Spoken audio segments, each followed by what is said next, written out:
ही निकले हैं। क्या किया आज लोगों ने? पहले दिन जब हमने ट्रांसमिशन स्टार्ट की थी तो शायद आप ही ने सवाल पूछा था कि लोग जो चाहते हैं, तो मैंने कहा था कि 8 को जो नतीजा आएगा जो लोग चाहते हैं शायद उससे मुख्तलिफ हो।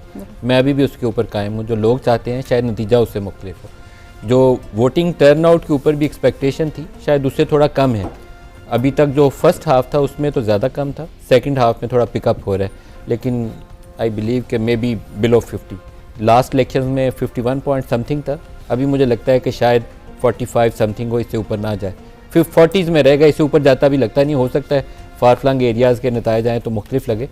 बाकी वोटिंग पैटर्न्स को देखें तो पीटीआई की तरफ से जो लार्जली फील था कि इनकी तंजीम नहीं है, ये एक्सपेक्टेशन इनकी ये है कि इनका वोटर खुद जाएगा और वोट डालकर आएगा सिर्फ इमरान की अपील के ऊपर।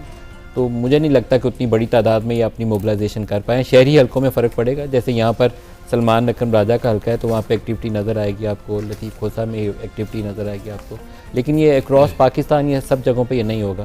ख़ास तौर पर जो कस्बे हैं, देहात हैं, छोटी जगह पे, वहाँ पर आपको वोटर को मोबिलाइज़ करना पड़ता है। ट्रकों पे, ट्रालियों पे, टांगों पे बिठा कर लेके जाते हैं।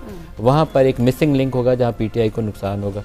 दूसरा, जो फर्स्ट हाफ में स्लो डाउन था वोटिंग में और ख़वातीन के जो पोलिंग बूथ हैं वहाँ पर ख़ास तौर पर कंप्लेंट्स हैं, और बाज़ जगहों पे ऐसा है कि एक घर के 4 वोट एक जगह पे हैं, 2 वोट एक जगह पे है, तीसरा वोट एक तीसरी जगह पे है, और ये काफ़ी कॉमन कंप्लेंट है। उससे कुछ प्रॉब्लम्स आएंगी जो मुझे लगता है कि एंड में हो सकता है कि जो हमारी ट्रेडिशनल पॉलिटिकल पार्टीज हैं, नून लीग और पीपल्स पार्टी, उनको कुछ जगहों पे बेनिफिट करे। दुरुस्त हो गया। मतलब ये कि शिकायत ना हो तो फिर तो हमारा इलेक्शन तलसा मुकम्मल नहीं हो सकता। शिकवा ना हो या ये ना कहा जाए कि यहाँ धांधली वहाँ धांधली, तो फिर तो इलेक्शन ही नहीं ना लगेगा।